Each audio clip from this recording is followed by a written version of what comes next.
Welcome to the Bayou Bengal Backers podcast, the Triple B. I'm Cody, joined with Brandon, and tonight we have Cam from Football Frame of Mind, Brandon's fellow co-host from his other show. We talking LSU Bama this week. As you see, I'm dressed up kind of nice tonight, wearing my favorite Alabama shirt. Feeling it, in the mood. No Brian Kelly. Boys, how y'all doing tonight? It's a good day. Ain't got to deal with that. Yes, sir. Don't let the door hit you in the ass on the way out. I'm wearing the Alabama stuff, don't worry about all the championships on the sleeve. It's just design. Hey, I mean, at least you guys didn't just throw in 7 new championships like Auburn did. So I seen a meme. Yeah, man. I was like, I seen a meme that was like, how y'all fire Hugh Freeze after he got y'all 7 rings?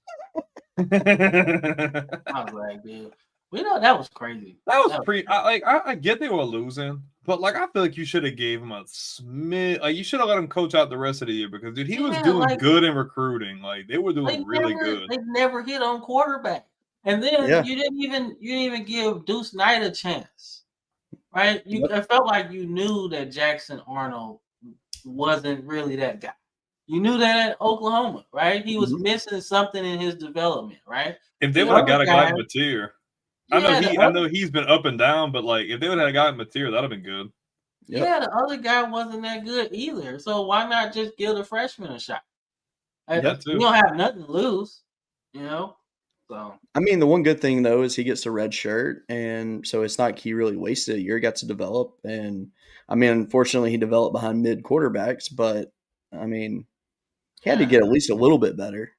So he might transfer too, right? You never know. That's kind of what I'm thinking. They're trying to push the narrative that the Auburn job is better than the LSU or the Florida job, and that's nonsense. That is nonsense. Bro. I mean, this ain't 20 years ago. Come on, bro. Auburn has a fine program. as prestige wise. They do. It's fine, but it's nothing that's blue blood. There's nothing that backs that up. Like LSU, they're a fringe blue blood for all time, but obviously since 2000, they're one of the blue bloods of that era. So, I mean, yes, Auburn has a natty in the last 25 years. Good for them. They had an undefeated season. Good for them. But you notice they're just so spread out. They don't have any consistency in the program. Mm-hmm. I mean, and it's unfortunate, but it's just true. I mean, Auburn has not hired a good head coach since Tuberville. I'm sorry. That's just how I believe. I don't even think Tuberville was that great. He just happened to be there when Alabama was not good. I mean, he did get Ronnie Brown and Cadillac Williams, though. He did. That is true. But I'll take Gus too, though. I'll take Gus. I mean, Gus was good for a bit. Chiswick won a national title. Man, Chiswick was ass, man. They won exactly. They won 3 games after Cam Newton left. What? And they fired Ogeron for winning 6 and then like 5. Yeah. They won 3. Yeah. So, but yeah, it's hate week this week. If there's a team that, LSU fans hate, it's Alabama. There's a team Alabama fans hate outside of Auburn and Tennessee. It's LSU. He's like, speaking the truth. This is the 1 week. So as a person that lives in the state of Alabama, obviously I work with a lot of Alabama fans. I wear purple gold every day. This has been the quietest week that I've had since I've started working at this company. I'd wear purple gold every day if I lived out there. So I'm saving it. I'm obviously I hope LSU wins this game just out of spite, because let's be real, LSU is more than likely eliminated from the college football playoff. It would take a lot. If they win out, it's still gonna take a lot of. They would need all the dominoes to fall. Yes, which I mean, to be fair, it could happen. College football is crazy, and this if LSU can get in with 2 losses in the BCS era and have all those dominoes fall like they did, anything is possible. 2007 was a wild year, though. We talk about that all the time. Yeah, that shit was crazy. That year right there, I still remember I was working at Sam's Club at the time, and I told all my friends after we lost that second game, I said, look, we're still getting in. They said, there's no chance. I said, look, God is an LSU fan, and he will prove it this year. And sure enough, it happened. Shit, he surely wasn't in 2011. No. He's like, look, I gave you 2007. He's like, this is it. I gave you game of the century, but y'all not winning this one. Exactly. That's a LSU show.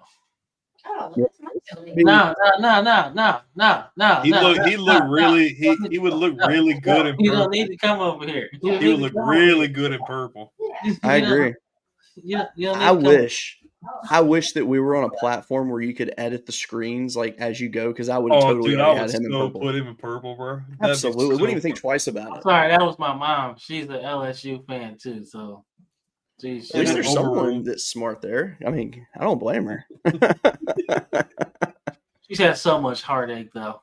It is. It's stressful to be an LSU fan right now, to say the least. I told Brandon that too the other day. I was like, man, I couldn't do it. It's too stressful, man. It's like, coming out with a good question already. What do you guys think about North Texas's head coach? Man, he's got him sitting in a really good spot. That quarterback, 0 stars out of high school. He's balling. They got something real. I want them to be the group of 5. If Hawaii can't be the group of 5, then come on. Yeah, I mean, so with Eric Morris, I mean, he's got something to him. He's really young. I believe he's 40, I think, right now, 41, something like that. He's a really young guy.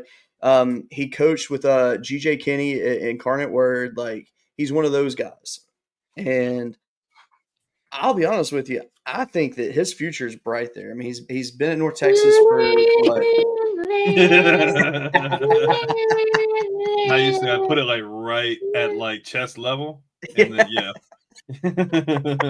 knocked over my mic, man. Get out of here. I love it. I absolutely love it.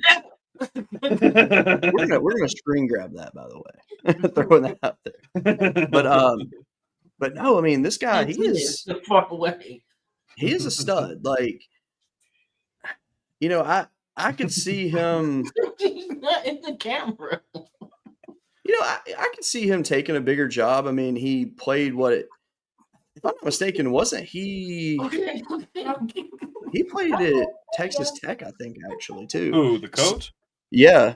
So, I mean, So he might have been there when Leach was there, then. yeah. So let's see. Let me look him up real quick. So, yeah. So he was at Texas Tech 2004 to 2008. Oh, so He was a he wide played with receiver. he played under Mike Leach. Yep. He was there when Welker was there. Yeah, but you can tell he's a disciple from Leach because look at the offense; it's so wide open. Like that's kind of Let's see. the blueprint for a Mike Leach offense just being out there.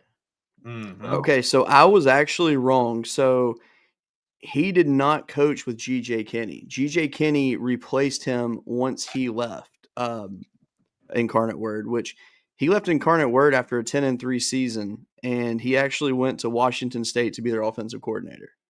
So is that right around the same time as Cam Ward? Yes, actually. Yeah. Michigan, Cam Ward. Because that makes sense because Washington State was so they had a wide open offense too.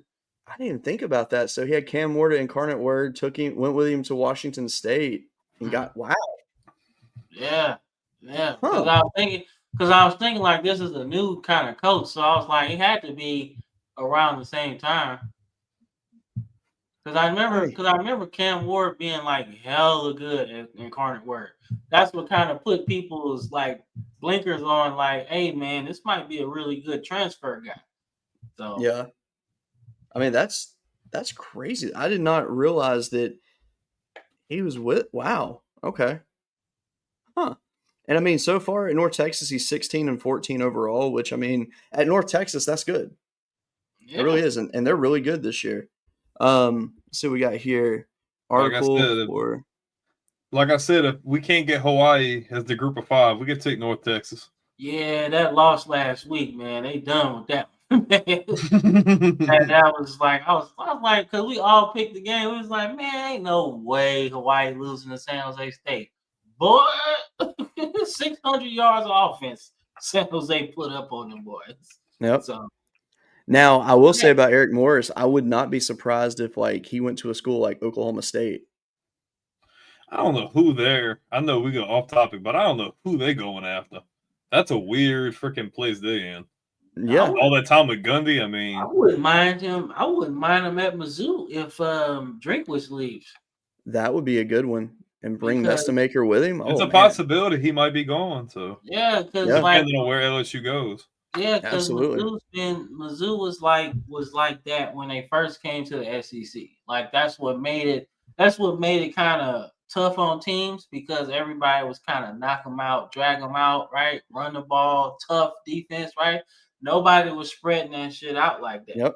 And once Mizzou came in there with them basketball players with football cleats, it's like, hey man, look, what are we doing? You know, we can't cover them. And that's how they kind of got to back-to-back SEC title games. But I think that would be cool, because, get back to what Mizzou really did best, and with a guy having a spread offensive mindset, that would be really cool, man. Absolutely. Yeah. That's going to be one to monitor for sure. But yeah, let's get into it. Alabama, LSU. Obviously, Alabama pretty much dominates every statistical category because, I mean, let's just be real. LSU's offense has not been what it should be this year. Alabama has 34.4 points per game, while LSU's at 25.8. Alabama's averaging 410.5 yards per game, while LSU's at 355.5, which is really underwhelming. Passing yards, Ty Simpson's getting 291.6, while Nussmeier's getting 249.3. That right there shocks me, by the way. I thought it would have been reversed preseason. Actually, I thought Ty Simpson was going to be good regardless, but I really thought Nussmeier was going to have a lot higher numbers. Rushing-wise, though, this is a number that's just weird to me. Bama's averaging 118.9, so 119 yards a game. LSU about 106 a game. That's two numbers right there that both those teams need to improve on. Jam Miller's a fantastic running back. He has a lot of potential. I know he got hurt, but he's a guy that I feel like he's really just scratching the surface of how good he will be. going forward.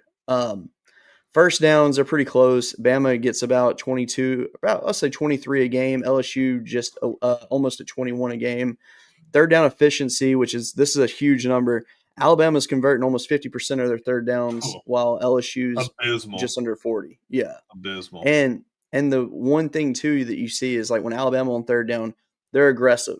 LSU on the other hand is just like, we try. Stagnant. Yeah. Freaking retarded. Yep. And that's one thing I'm hoping changes this week. I want to see the energy back. Well, yeah, they got a new guy calling the plays. Atkins is calling the plays. I mean, exactly. It doesn't have to be crazy. Just have some common sense and have a little bit of creativity. It's not like you don't have the weapons. Dude. It's like a kid in the damn candy store. It's like freaking playing Madden and just having like a stacked team, or just run whatever you want. Absolutely. Penalty yards a game, pretty close. 46 for Bama, 56 for LSU. Turnovers, Alabama's only had 5 on the year, while LSU's had 8. 4 fumbles lost by Bama, 3 for LSU. Interception-wise, Ty Simpson's dominating, 20 touchdown passes to 1 interception. Nussmeier, we got 5 thrown there. I'm surprised the time of possession is as close as it is. I would expect Bama to have at least 35 or more, I feel like. But. Yeah, I mean, LSU over the last, 2-3 games, it's dropped for them because they just they've just gotten killed on that, and I don't understand why. It's I can tell you why. We know why. Yeah, very good. We know why. 2 very interesting individuals who are no longer on campus, to say the least. Very happy that's changed. So let's do a quick bye week review for LSU. So LSU hires Wade Rouse, however you want to say his name. We're going to say Rouse tonight. But then again, is it Rouse? I don't know, bro. Is it you live in Louisiana? There's like 50 different ways to pronounce something. Exactly. The 2 S's is what threw me off. But he is the new president at LSU. The first thing he did within 8 hours of being on the job, he made Verge Ausberry the permanent athletic director, which that's fantastic. I mean, I think that it's good to not have to be on the hunt for somebody. Get a guy that's been in the program as long as he has. I mean, he played at LSU. He's worked on the campus for over 25 years. I know he was part of the Geist scandal, didn't handle some things right, but I think that I don't want to officially say it, but I feel like it might be kind of forgiven since the stuff was dropped against Geist. So I think that might be why that was not an issue. Interim head coach Frank Wilson. You know what? I'm not even going to call it head coach Frank Wilson. I ain't calling him interim. No, he is the head coach. Head coach Frank Wilson. He lists Whit Weeks as doubtful against Alabama, which really sucks because we're 0-6 without the man when he's not playing. Man, look, bro. West is a freaking baller, bro. West Weeks is a baller, bro. Let him eat because he's freaking good too. Yes. And Keys, he's holding his own out there. I expect Pyburn to try and have a good game here, to be honest with you. I think he's due for a big game. Like, he's in the backfield, but it's like he's more of a disruptor. He hasn't been like recording as many tackles and sacks, but he's always around like when stuff's going down. So there's a reason that he is on the promo for this week's show. And that's why. Bro. That's a bad white dude. I think him and Peyton, I think those two need to have a big week this week. Because Patrick Peyton, I'll be honest with you, he's one of the best edge rushers in the game. He proved it at Florida State. He just it's not that he's playing bad. I can't hate on him. It's just that someone else is getting to the guy. He's creating plays, but he's not the one executing the play, which is not a knock at him. It's just he's setting up. He's alley-ooping to someone else, basically. Mm-hmm. So it is what it is. All right. Between him and Caden Proctor, that should be a good matchup. Absolutely. That's going to be a lot of fun. Actually. That's why I say expect Pyburn to try and make an impact, especially if they kind of key in on him. But the defensive line is healthy, so that makes me happy going into this week, to say the least. Jefferson. I know, right? When I was making this, I was like, yeah, I got to throw him in there, which, I mean, he is their, like, leading tackler. Hey, so we got one, too. Exactly. Yeah, he ain't that good, though. Fair. I can't stand so Alabama also is coming off of a bye week, just like LSU. Their last game, they defeated South Carolina 29-22 in a very an anxiety-filled game for fans. Even as a non-fan, I was sweating a little bit in that one. I was like, what is happening here. Which, I mean, to be fair, South Carolina has a bad record. They're not a great team, but their defense is legit. Yeah. That is the one thing that I have to give them credit for. I mean, they're a very good defense. Somehow LSU played fine against them. I don't understand how that happened, but I'm happy Bama beat them because in the event that they lost, I don't want to play this game. They'd be so pissed off, bro. Like, exactly. They'd be so pissed off. And that's the thing. Like going into this game, like if you're an Alabama player, like what is your mindset going into this? Because it's like you don't know what you're gonna get in this game. Well, I mean, I think when you look at the game itself, right? You're looking at LSU, and you know this team's different, right? Mm-hmm. But the job is the same, right? You have to look at it like we know this bye week. We got to figure out a way to run the ball effectively. That's the goal, right? And we know if we can do that, the passing game's gonna be there, right? So you got to figure out a way to do that. That's probably the first priority for them in the bye week. Finding a way to get some traction in the run game, right? Because Jeremy Bernard's been good at being an extension of the run game, but we got some good running backs, and it's time to let them eat, man. Yep. So I feel like y'all should expect to see A.K. Deer in this game, and he's like really, really fast. I've seen his tape. He is. Yes. So I hope that we put him in there as our change of pace back, right? Because we got a lot of bruisers, but we really need some speed, some shiftiness, man. So we always had that under Saban, right? We had you had Kenyon Harris, right? But you also had Derrick Henry too at times, right? You had Kenyon Drake. Yeldon. But you also had some other guys, right? Then you brought in, you had your Mark Ingram, right? And to an extent, Mark Ingram and Trent Richardson was like the same guy, right? But Trent Richardson had a little bit more wiggle, right? So you always had the yin and yang, right? So we really need to figure out how to get some yang because we got a lot of yin. So, which I mean, if you think about it too, though, DeBoer, he's never really been known for having a power back that is that guy throughout his whole coaching career. It's always been a passing threat. So that is something that has to be adjusted. Which I mean, obviously, he's not the one making the calls. Washington had a nice running back. I can't remember his name, but I remember USC got torched by him. Like he was at buck 80 against them. More utilized in the pass game, I feel like though. Yeah, no doubt. Like their passing game is what is his kind of staple, Yeah. You think about Michael Penix. Michael Penix was like crazy good. You know what I'm saying? Almost surgical the way he was passing the ball at Washington. So you kind of see what Ty Simpson's doing is not necessarily mirroring that, but you can tell like the concepts are easy to read. It's not like too crazy. So, one crazy thing too is that the debate that's happening big on X right now is Ty Simpson in the driver's seat for the Heisman Trophy. Then you have the argument for Julian Sayin, who's completing over 80% of his passes right now and looking like a stud out there. I feel like this could be a Heisman performance for Simpson this week. It could really set him apart if he goes and has a big game, actually. And to say it's his first year as a starter, dude, he's embraced the freaking spotlight. I haven't seen him flinch.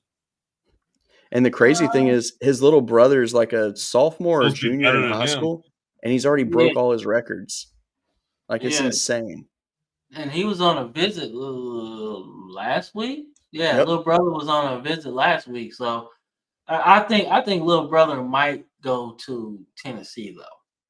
I mean, I can see that. I really could. I mean, especially now because you got Trenton Seaborn, who's from Thompson High School, that's local to me, and that kid's a stud, and he's the same. I believe he's in the same class. So with him already committed, that takes away a lot. Because he's a 4-star that could actually be a 5-star when it's all said and done. Because he is a very talented quarterback, and he's a good kid.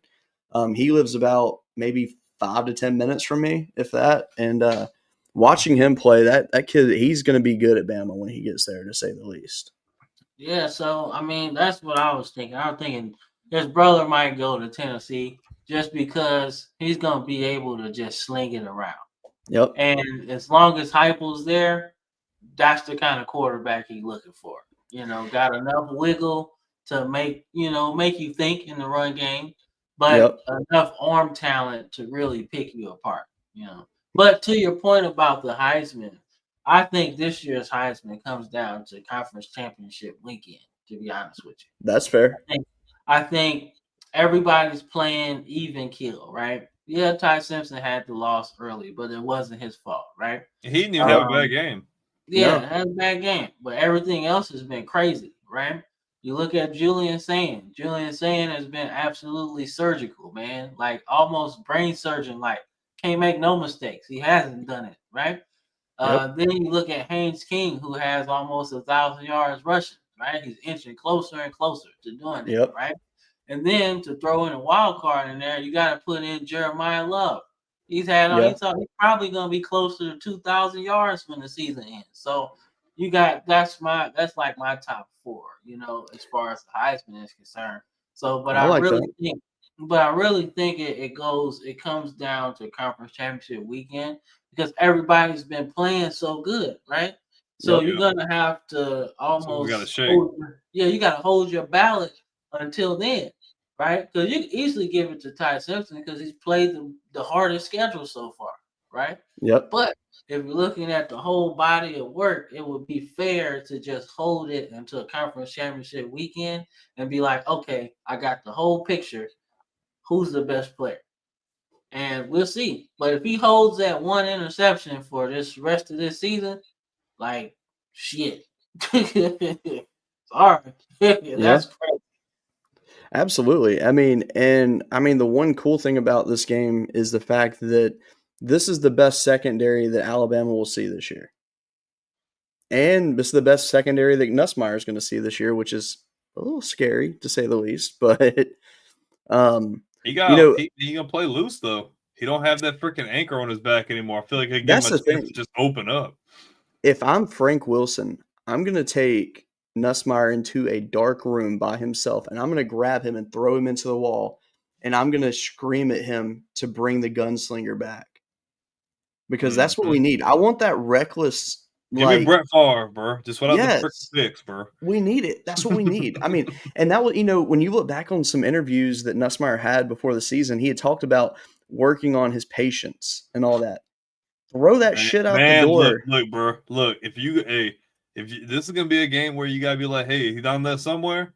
This is that game, bro. It's time to air. I mean, it's the perfect time. You can mix the offense up now because you ain't got freaking Sloan and Kelly holding you back. So why not? Throw a monkey wrench in there. It'll be all right. And the crazy thing though is he's not the reason that it's going to happen this week. It's the running game is going to have to make the difference. Mm-hmm. So I did have a question though, since you guys watch LSU like faithfully. So like, how much of the blame do you really put on Kelly? Because I feel like he made some very grave mistakes, right? In terms of recruiting, in terms of being immersed in what Louisiana has to offer, right? But as the players, it's your job to execute, right? So even if the play might not be what you want at the situation, you should execute it to the best of your ability, right? And the talent is there. So even if the play call is not what you want, you got the talent to really make anything work. Yeah. Yeah, but you got to understand. You watch a lot, especially in these key situations. I bring this up every week. That freaking 2-point conversion. We're right there in the freaking red zone. The lack of creativity. You got Jawan Johnson, who's like your Swiss Army knife, but he mostly plays running back for you. You have him in like the slot. You literally just scoot him over in motion and just handed the ball up off the middle. I'm like, bro, like, what are we doing? Like, the play calling had a lot to do with it. And I put a big blame on Sloan because there was no creativity whatsoever. Okay. But I put a lot of the blame on Kelly because when you start hearing about how like the tiers and how like chain of command, he had the veto effect. Like if he hears a play and he's like, I don't like it, he has that power to be like, nah, dude, like, no, that's freaking trash. But what leads me to believe that he has a lot more to blame is because if the conversations we're hearing that are true, which are starting to seem that they're true, they weren't even going into that necessarily wanting to let him go. But when you go into a situation of like, look, I'm not trying to let you go, but Sloan's got to go. The offensive coordinator has to go. Like our offense is too talented, and he went up to freaking bat with him in a freaking like a heated debate, like yelling back and forth. He's like, "I'm not firing my offensive coordinator. So okay, you know what? We're not getting anywhere. You're the problem too. Get out." Because, like you said, that's way too much talent. Because it's not even just that the play calling stuff. There was no creativity. You're not utilizing all the talent around you. You're being basic. And that's how everybody can just pick you up and just know what to do because they know it's coming already. They know you can't run the ball. They know you're not stretching the ball downfield. So they're like, okay, well, all I need to do is cover the middle and then the flats. That's it. Yep. Absolutely. I kind of, when you say it like that, I kind of think about, you remember when Alabama beat them in that championship game? I think about that whole season at Notre Dame. They were beating people, but it wasn't pretty. No, it wasn't like yeah. I agree. Like it wasn't pretty. Like you'd be undefeated coming into the title game, and you would think like, all right, well, you know, we had some pretty highlight moments. Like the best player on the team was Mentai Teo, bro.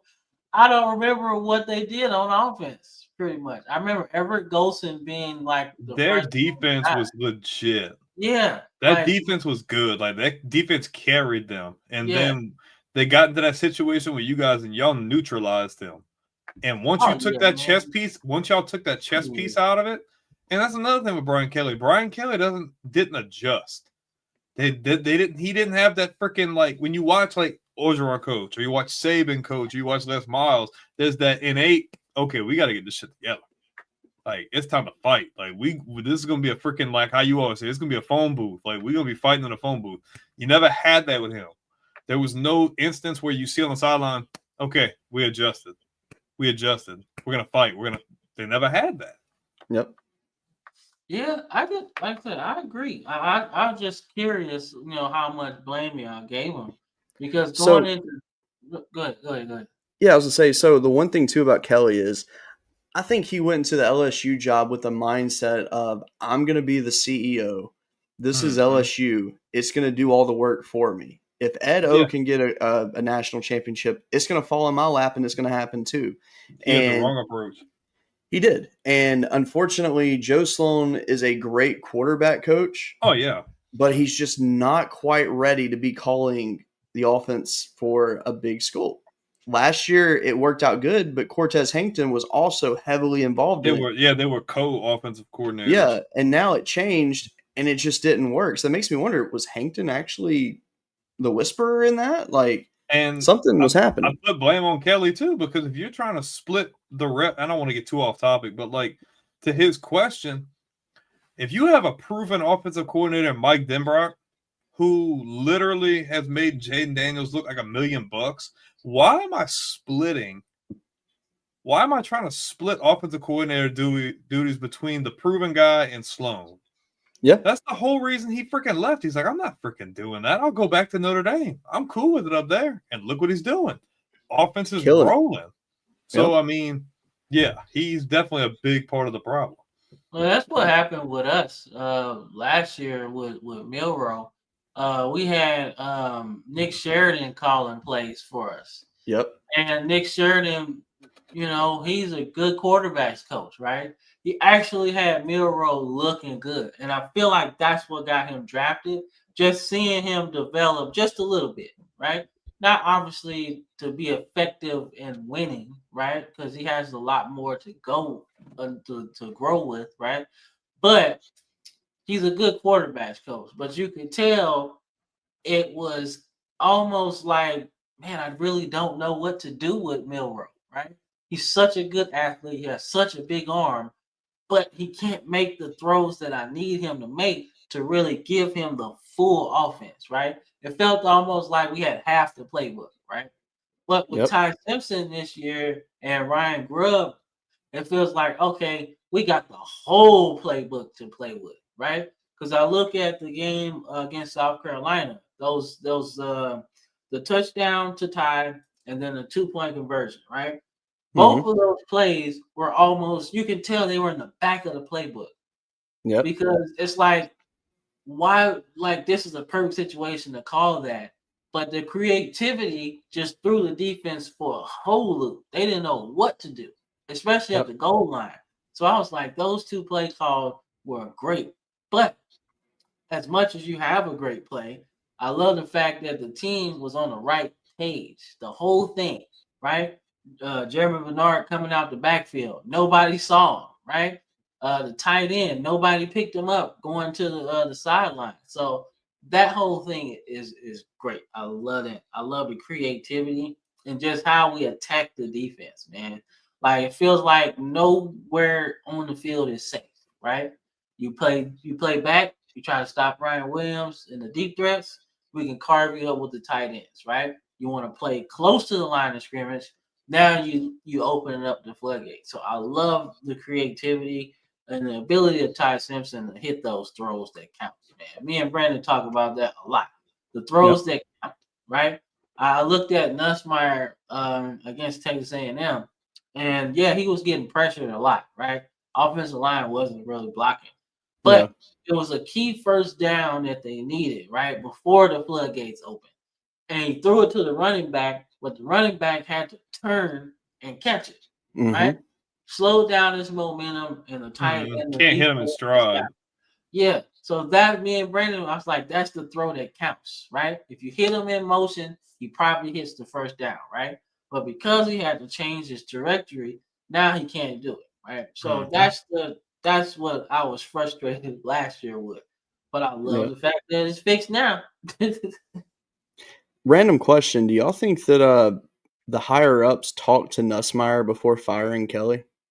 Oh, I think it was definitely a conversation they had because of the visual tension they had. Like when you have that much visible tension between a quarterback and a coach, and your quarterback is literally the heartbeat of your team. Yeah, I definitely think that was a conversation they had. I don't know how extensive, but I definitely think there was something.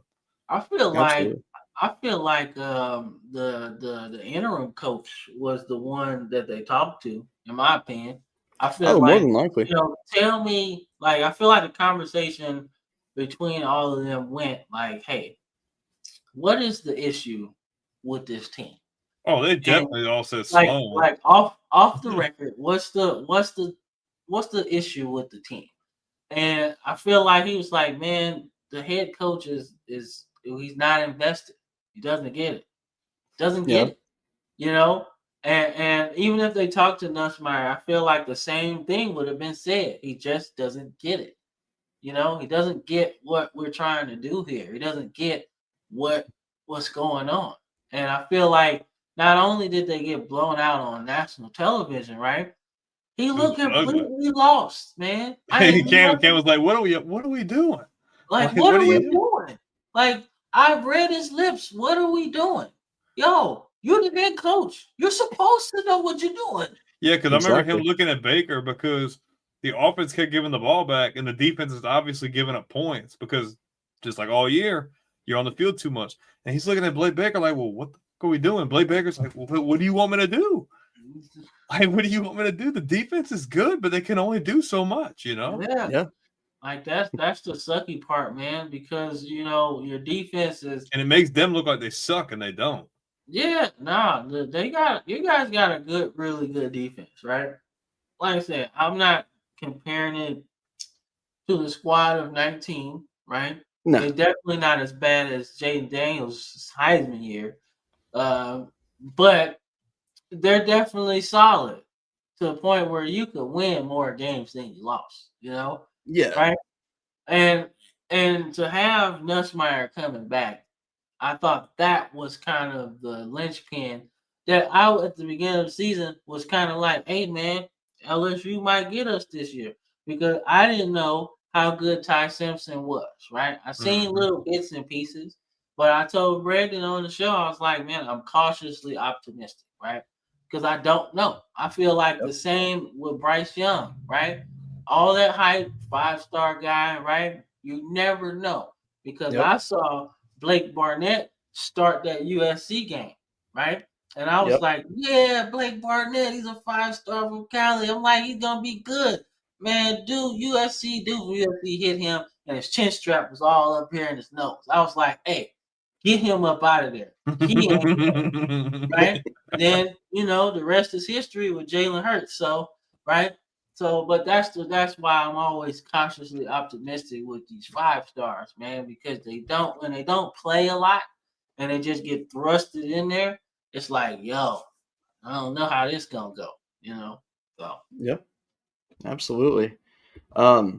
So this is where I put it as a wounded tiger, a dangerous tiger. So this is basically where I want your keys to victory. So Cam, what are the keys to victory for Alabama this weekend? So as I mentioned earlier, coming off the bye week, right? Number one priority is finding some balance within the run game, right? So getting AK Deer some touches because he's really fast. You need somebody to Jam Miller's good at picking through the defense, right?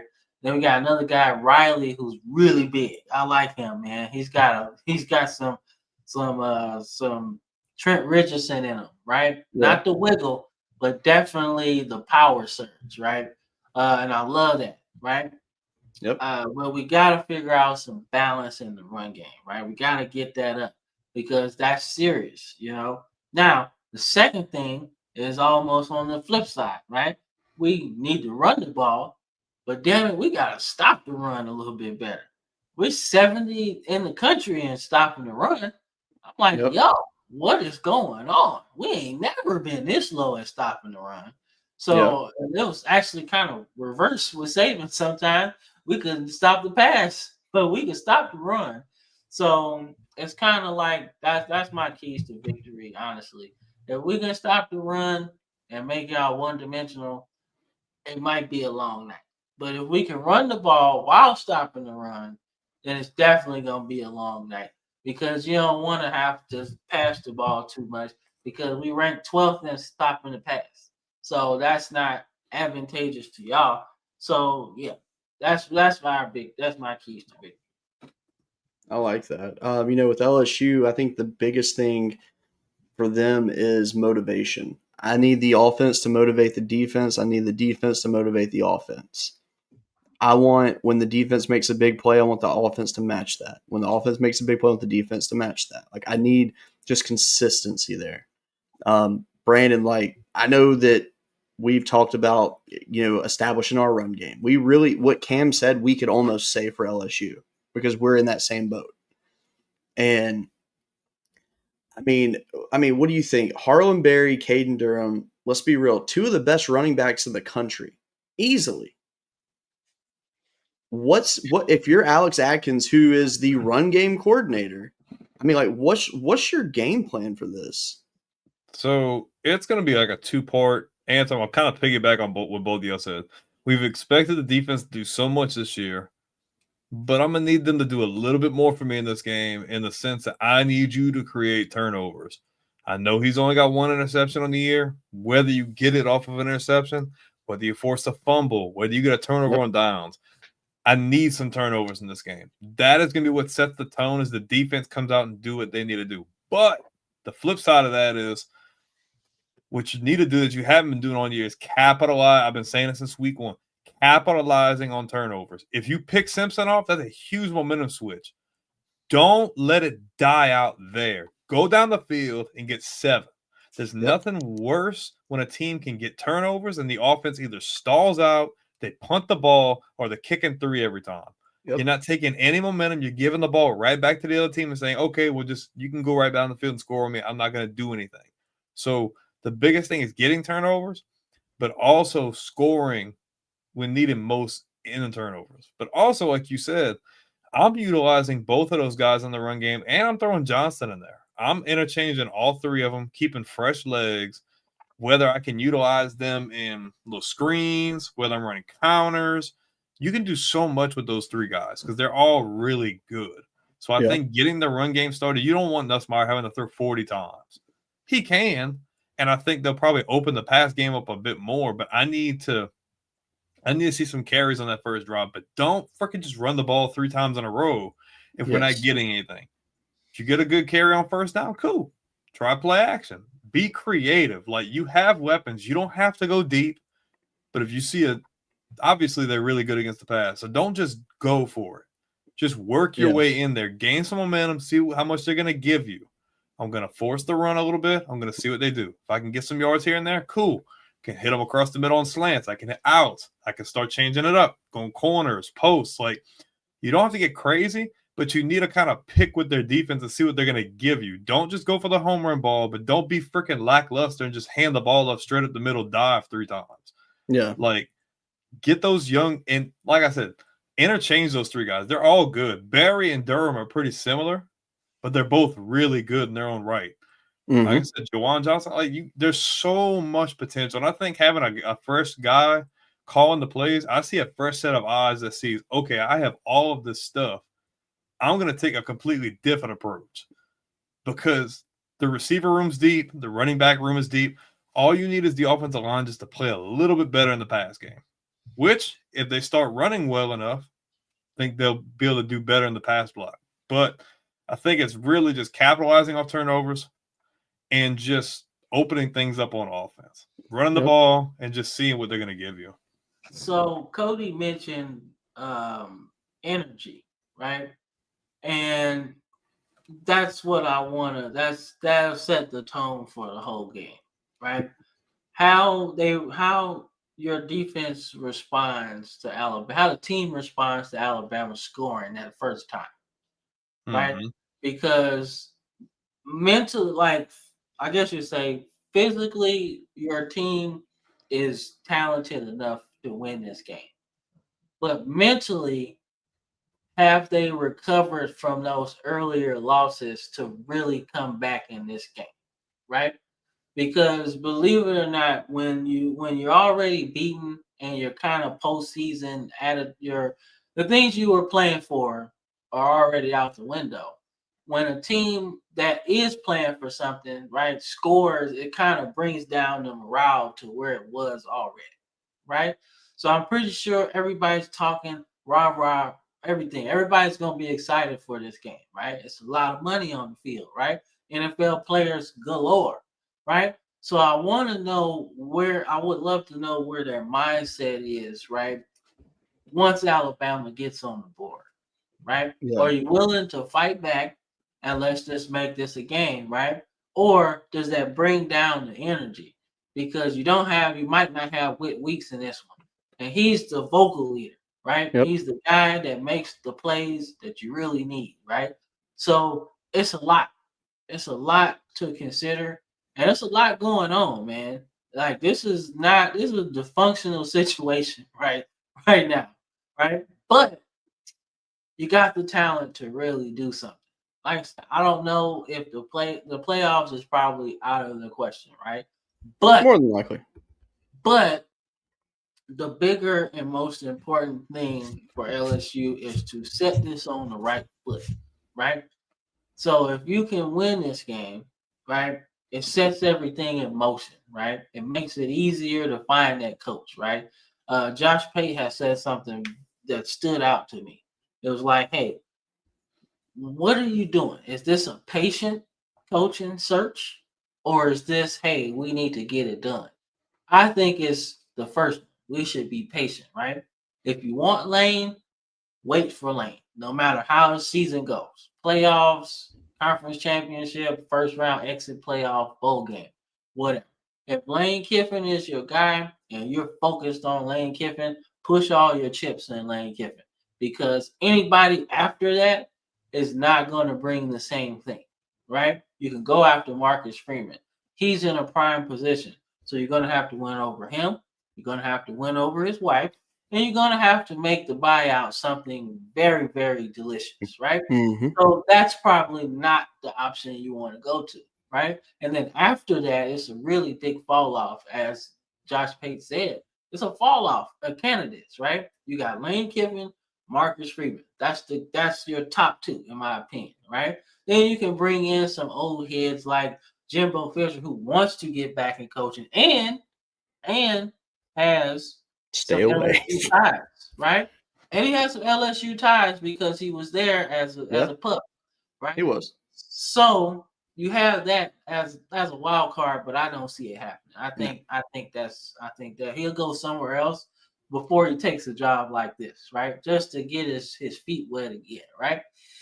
But that's your top two, right? Everybody else is a fall off. Yeah, I hear John Summerall, right, being linked to Auburn, right? I've been seeing that. But that's too big of a step. Tulane to LSU. There has to be a job in between there, right? I agree I with hear that. Grant Key. I hear Eli Drinkwitz, who I think should actually be going to Oklahoma State or something.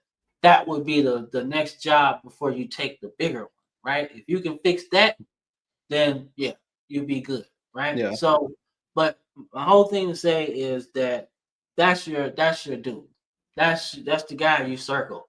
Nothing. Like I told Brandon on the show, I said Jake Long was the best left tackle in the league when the Rams signed him, right? Didn't work out after that. But that negotiation had to be done that day. You cannot let him leave St. Louis at the time without a contract, right? So when it comes down to Lane Kiffin, it's got to be, hey, what's your number? We'll meet you where you want to be at, right? Because he's going to be the highest paid head coach in college football after this deal, right? Yeah. He's earned it. He worked at FAU. He did the offensive coordinator thing, right? He got his life in order, right? So it's time to give him what he's done. He took Ole Miss to heights they ain't been since maybe Hugh Freeze was there, and that's without the cheat. You know what I'm saying? Yeah. So so that's why I think that's your guy. I don't think there's anybody else in the market unless somebody, like, hey, I'm leaving to take this job, right? It's only a couple of people that could take the LSU job right now. Dabo Swinney's not one of them, right? Ryan Day's not going nowhere. Who else? Ain't nobody else really in the college football is ready to take that challenge. Everything that goes along with coaching at LSU. It's only Lane Kiffin. He's mastered NIL. He's mastered the transfer portal. He's mastered social media, right?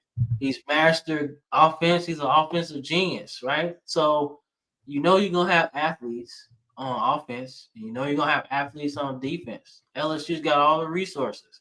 Why not give somebody the keys that knows what to do with it?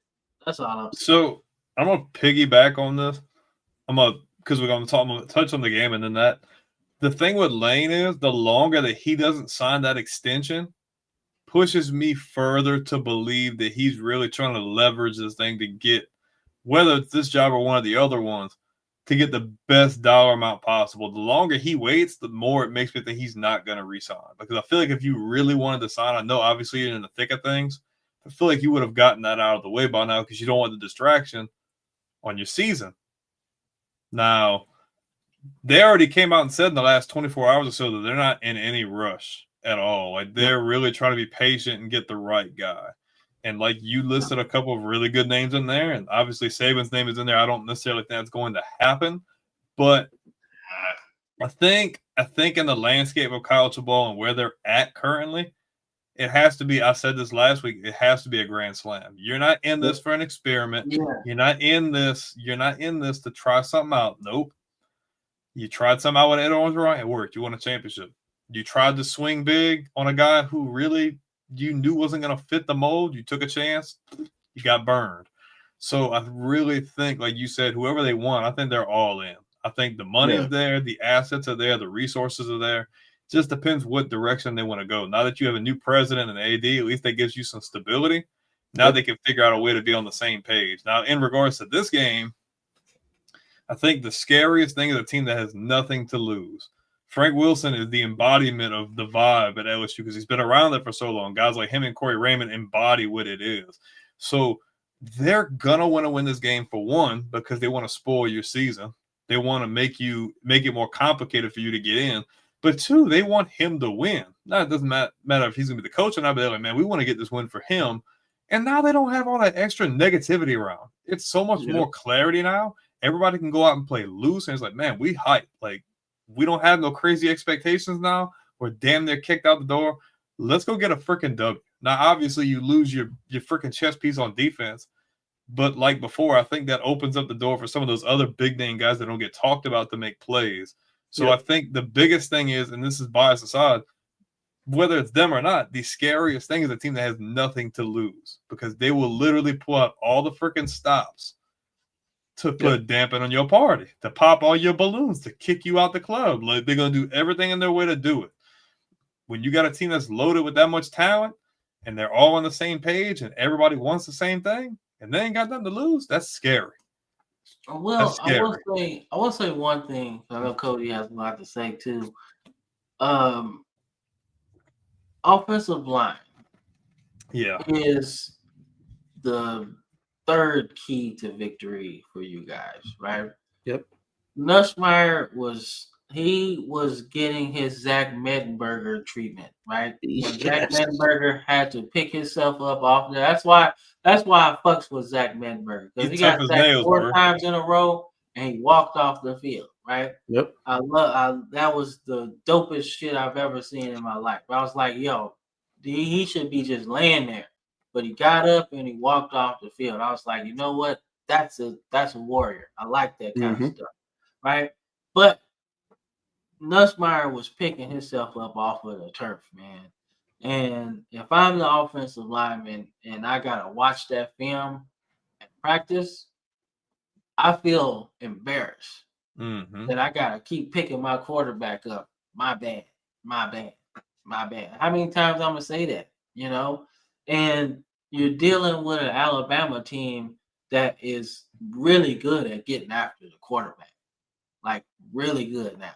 Like for a while, I want to say since 2015 or 16, our sack totals have been dipping. Dip. Ever since Bo Davis left, right? But now under Walmack, we seem to be more aggressive, right? Pierre is earning some big money right now, right? Yep. He's one of those NFL pass rushers that they look for, you know, quick twitch, get off the edge and get after the quarterback. So I want to know, I want to see that matchup for real. And if y'all can give Nussmeier some time, just maybe 2 seconds more than what he normally has, I feel like he could do some damage to us.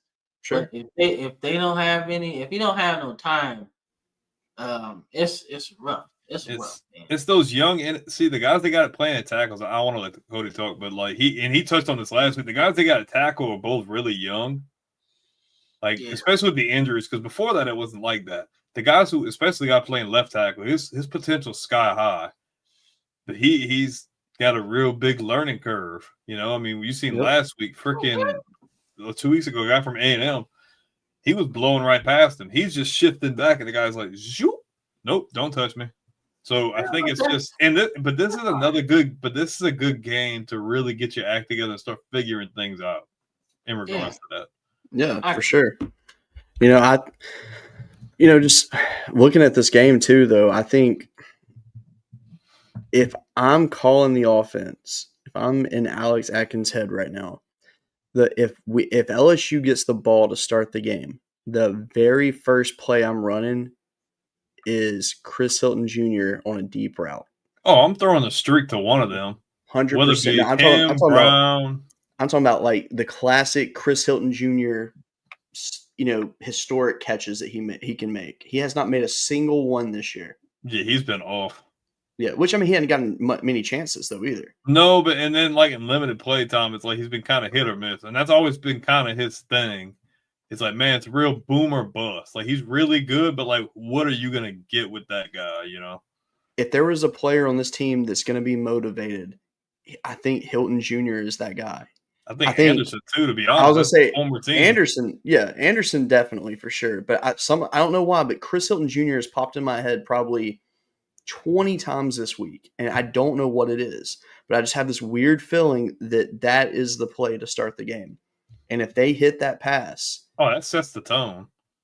that's all you need. Now, that being said, red zone offense, though, that's where we've really not been good. Just throw it the trade is, bro. Exactly. What you gotta do? I mean, honestly, I think if you're inside the Alabama 25-yard line, you go for it no matter what. If you're inside the 25. Anything outside of that, you're kicking a field goal. But inside the 25, you've got to go for it. Ramos is automatic, but if you get that close, like that's the biggest thing with Kelly and those guys is like you get that close and you stall out. That is like the ultimate buzzkill for offense. Like when we would go down in high school, it's a lot different, but when you would go down, man, and you go for it and you don't get it there, like you just leave like, damn, man, like you leaving food on the plate, you leaving your plate on the table. Like, and that really is a way to deflate momentum and deflate confidence in the offense. Like if you can't score like in the red zone, like, and it's a lot tougher because the field's a lot squeezed in, so you really have to be like meticulous about how you attack. But LSU has too many weapons to not have a really good red zone percentage scoring. Like they're too loaded. And when you have a big target like that, if I got to go for it on 4 downs, I'm gonna throw it to him. Yeah, At least half of those freaking downs because he's just a big target. Nobody has anybody to guard him. Just throw it up. Yeah. So one thing too, you got to think about: LSU's lost 3 games this year. Trinidad Chamblis, Diego Pavia, and Marcel Reed, dual threat quarterbacks. Ty Simpson can run the football, but he's not a dual threat quarterback. I think this helps LSU in a way. Now, I'm not saying that LSU's going to go out there and just shut him down straight up, but I think this will probably be the worst game that Simpson's had passing this year. But that doesn't mean that he's not going to have a good game at all. But I'm saying it'll probably be statistically his worst game, at least completion percentage wise.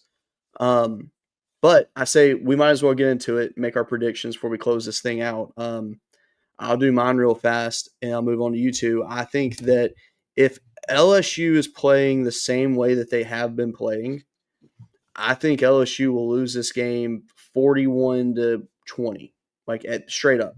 If they play the way they've been playing, I think less than 20. The way they've been freaking. Sure. If you fall into that same category. But I'm going garbage time points is the only thing I'm giving them at this point. That's like Michael Van Buren coming in and saving the day kind of thing, which, by the way, would not be surprised if we see 2 quarterbacks in this game. Just throwing that out there. If LSU really listens to everything that's been said to them since the firing and is really motivated and really goes in strong and plays the way that who they really are, LSU can win this game 27-24 all day. But I don't have a true prediction because I don't know who is going to be in Tuscaloosa Saturday night. So, I mean, I've got to imagine you're not going to go in with any offensive game plan remotely close to what you've had all year. I think that's off the table. Sure. I think you go in with something completely different. You see the personnel you have. You see the potential on the table. I think they roll the dice here. I think they get creative. They get gutsy. You take those shots downfield. You try to really establish the run.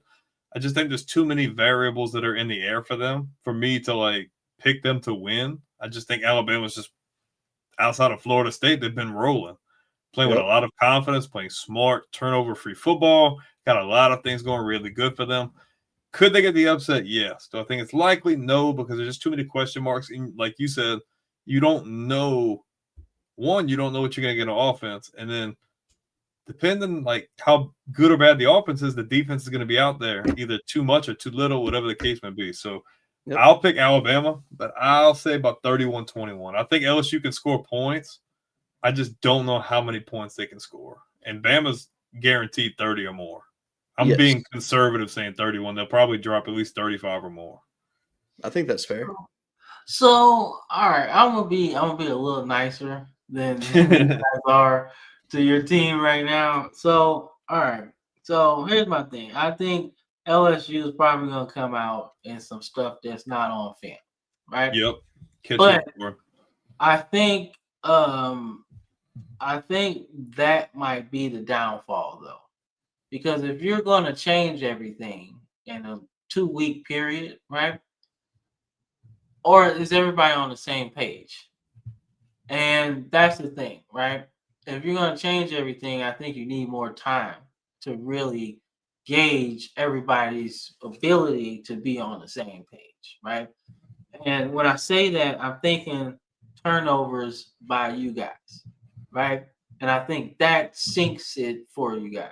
Because I think as much as you want to change everything from what happened, I feel like that might be the mindset. But I'm seeing overthrows, I'm seeing underthrows, I'm seeing missed coverage, I'm seeing things like that, right?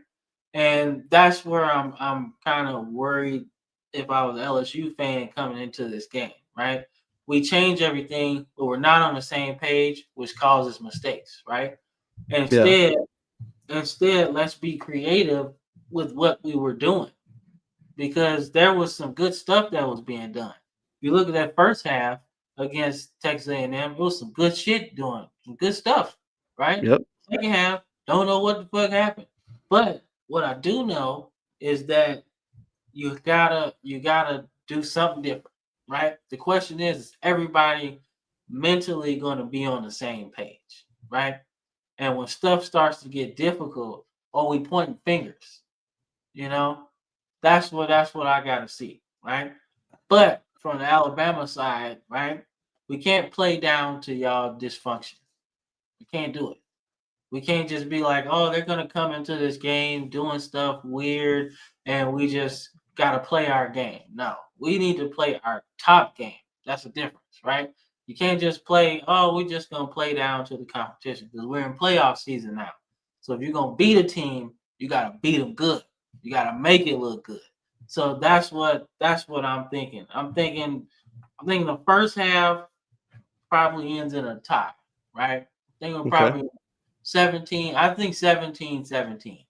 But Okay. I think after that, once the energy kind of comes down a little bit, I think that's when we go into full Bama mode. And I don't know if you guys noticed, the defense ain't been giving up too many second half points.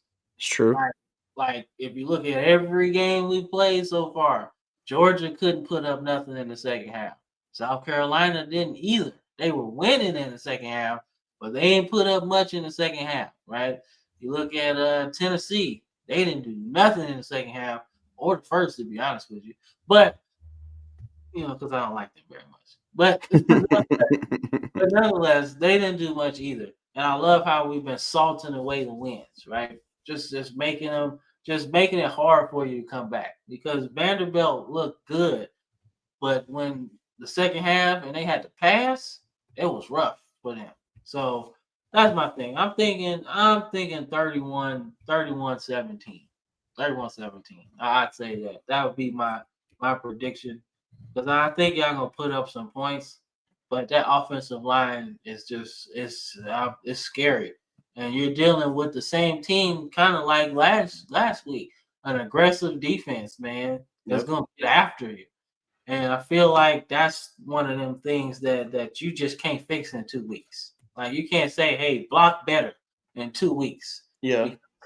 I agree with the point that like when I say get creative and change things, I don't mean like get completely out of like what formations you're running and like your schemes. I just think that you're utilizing the talent more with what schemes and personnel you have because realistically, if they come heavy blitzing off the edges, I'm running quick get it out plays. I'm hitting slants, I'm hitting slip screens, I'm hitting out routes, things like that. Because if they're starting to see that we're adjusting well to that and maybe they change their approach, that can open up plays more intermediate, not just the slant. Maybe I can start attacking the middle with the post, or maybe they're not expecting us to go deep. I can send one of those guys like Hilton or Barry and Brown down there on a streak just to see if I can take the top off. I think it's just about because realistically, you could go into this game and just play a Patriot style offense. You could go and just drive methodically down the field, slants, outs. Just you don't have to do anything crazy, especially if the pass rush is that good. You want to get the ball out of the quarterback's hands as fast as possible. And what better way to do it You don't have to go deep on them. You don't have to do anything crazy. And if we're not doing so great in the pass game, like blocking wise, they haven't been the worst in the run blocking, averaging like 100 yards a game. See what you got there. Yeah, that can open up your play action game, because if they're expecting run and they're playing the run block, like they're playing the run different than the pass, that could open up some more passing yards. Yeah, I mean, y'all gonna have to run. Y'all gonna Oh, have yeah. to. You're gonna have to establish something, because you gotta get something in the run game. Because if you pass, like we literally got some of the best corners in the game, right? Even without Damani Jackson being the guy. The John Lee is like super long, right? Between him and the guy you guys got. The Delane, youngster. Monso Delane. No, Are you the talking youngster. Pickett? Are you talking Yeah. about DJ Pickett? Yeah, the youngster. Between those two, those were like the top guys, right? Or the youngsters coming up. So like you got long length, right? And I know Trent Green is like an alien. That's what we call him on the show, right? He's an That's alien. fair. But when you have length at corner, it kind of nullifies that a little bit, right? Even though he's like crazy good length and everything, but you gotta have length on defense as well. So I feel like that's just not a good look for y'all if you're gonna try to go downfield, right? Early, yeah, that's fine, right? Just to back us up a little bit, but you gotta hit us in that run game. I feel like if y'all have success there, it might be a successful night for y'all, because that's what we've been struggling with all year, man. Like when Saban was here, man, you could count the 100-yard rushers on your hand. Absolutely. It's been like 10 since DeWar was been there, right? Guy from Tennessee had 100 on us. Guy from Georgia had almost 200 on us. So like y'all if y'all do that, might be successful. Yeah. Oh, not that much. Well, there you have it. So, unfortunately, we're all in agreement that Alabama should win the game. That being said, many thanks to everybody that was here watching tonight. Hoping we get a good game this weekend. New look LSU, and we'll be here same time next week to talk about it. Go Tigers as always. Before we close it out, I'd like to say men's basketball did win tonight against Tarleton State. They won 96-50. Or no, I'm sorry, 96-60. So good start for them. Shout out Master P. He won with UNO. Actually, no. It is LSU New Orleans now, by the way. That was announced today. They are rebranding UNO. Oh. So LSU NO. They did it. So, I kid you not. They took the Privateers logo and made it purple and gold and everything. Okay. That's pretty sick. Yeah, I love it. I like it a lot, cool. especially for baseball. Absolutely. So, well, that being said, Cam, thank you for joining us tonight. It's been absolutely awesome having you on here. I actually want to have you on here more in the future too, because this has been great. Man. So that being said, thank you all for watching. Have a good night. And as always, go Tigers and fuck Bama. Go Tigers. Go Tigers.